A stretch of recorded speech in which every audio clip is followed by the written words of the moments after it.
Telangana cabinet భేటీ కొనసాగుతోంది. CM Revanth Reddy అధ్యక్షతన సచివాలయంలో మీటింగ్ జరుగుతోంది. పొదుపు చర్యలు, విద్యుత్ సంస్కరణలపైనే కీలక చర్చ జరుగుతున్నట్లు సమాచారం.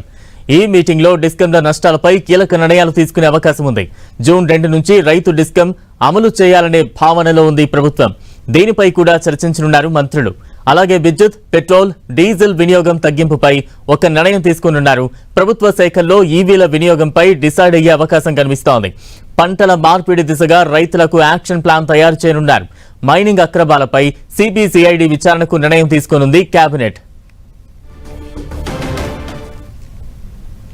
కేబినెట్ సమావేశం ఇంకా కొనసాగుతోంది. తాజా అప్డేట్స్ అందించేందుకు మా ప్రతినిధి చారి సిద్ధంగా ఉన్నారు. తిరుపతి చారి.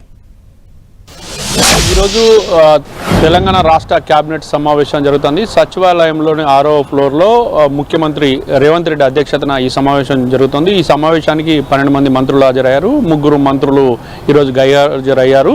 ఇందులో వ్యక్తిగత కారణాల వల్ల 3 మంత్రులు పొన్నం ప్రభాకర్, గడ్డం వివేక్, అదేవిధంగా అజరుద్దీన్ ఈ కేబినెట్ సమావేశానికి హాజరయ్యారు. అయితే ఈ సమావేశంలో అనేక కీలక అంశాలపై చర్చ జరుగుతుంది. మొత్తం 15 అంశాల ఎజెండాగా కేబినెట్ సమావేశం కొనసాగుతుండగా ఇందులో ప్రధానంగా ధాన్యం కొనుగోలుకు సంబంధించిన అంశంపై ప్రధానంగా చర్చ జరిగే అవకాశం ఉన్నట్లుగా సమాచారం అందుతుంది. అయితే ధాన్యం కొనుగోలుతో పాటు ఇటు ధాన్యంకు సంబంధించిన గోదాములు, గన్ని బ్యాగులు, ధాన్యం నిలువలు ఏ విధంగా చేయాలనే అంశాలపైన ఒకవైపు కేబినెట్ సమావేశంలో చర్చించినట్టుగా తెలుస్తోంది.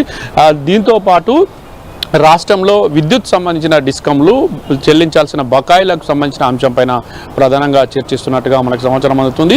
వీటితో పాటు ఈ డిస్కంల బకాయిల చెల్లింపు, కొత్తగా రైతు డిస్కం సంబంధించిన అంశాలు, దానికి తదుపరి గైడ్ లైన్స్కు సంబంధించిన విషయాలపైన ఈ కేబినెట్ సమావేశంలో చర్చిస్తున్నట్టుగా సమాచారం అందుతుంది. దీంతో పాటు తెలంగాణలో గత ప్రభుత్వ పాలనలో జరిగిన అక్రమ మైనింగ్ సంబంధించిన విషయాలపైన కూడా ఇందులో ఈ సందర్భంగా చర్చించే అవకాశం ఉంది. ఈ అక్రమ మైనింగ్లు జరిగినట్టుగా ఇటు ప్రతిపక్షాలు, ప్రభుత్వం మధ్యలో ఆరోపణలు, ప్రత్యారోపణలు జరిగాయి.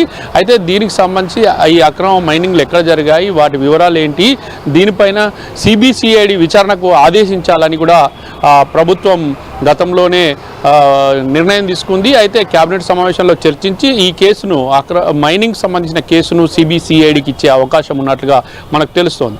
ప్రధానంగా వీటితో పాటు ఇక విద్యార్థులకు సీఎం బ్రేక్ఫాస్ట్ పథకము అమల్లోకి తేవాలని, అదేవిధంగా స్కూళ్లలో విద్యార్థులకు పొద్దుట ఉదయం విజయ డైరీ పాలను అందించాలని కూడా ప్రభుత్వం భావిస్తోంది. ఇక ఇందిరమ్మ ఇల్లు ఈ జూన్ 2వ తేదీ నుంచి ఇందిరమ్మ ఇల్లు 2వ దశ పంపిణీకి సంబంధించిన ఏదైతే నియమ నిబంధనలను రూపొందించాలని ప్రభుత్వం సూచించిందో దానికి అనుగుణంగా ఈ రోజు ఆ నియమ నిబంధనలపైన ఈ కేబినెట్ సమావేశంలో చర్చించి నిర్ణయం తీసుకునే అవకాశం ఉంది. దీంతో పాటుగా ఇక ఉద్యోగ నియామకాలకు సంబంధించిన అంశంపైన కూడా ఈ కేబినెట్ సమావేశంలో చర్చించే అవకాశం ఉన్నట్లుగా తెలుస్తోంది.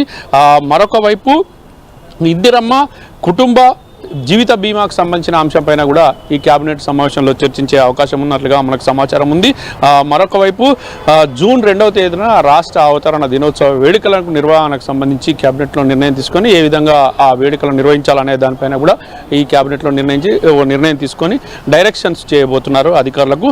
అదేవిధంగా రాష్ట్రంలో దేశవ్యాప్తంగా ఇటు పెట్రోల్, డీజిల్ కొరత, అదేవిధంగా గ్యాస్ కొరత ఉన్న నేపథ్యంలో వీటికి సంబంధించి ఒక పొదుపు చర్యలను రాష్ట్ర ప్రభుత్వం కూడా చర్చించే అవకాశం ఉంది.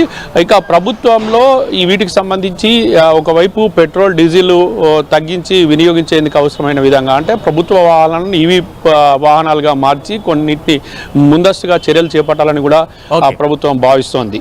దీంతో పాటు ఇంకా సోలార్ విద్యుత్కు సంబంధించిన అంశాలపైన కూడా ఈ కేబినెట్ సమావేశంలో చర్చించే అవకాశం ఉంది.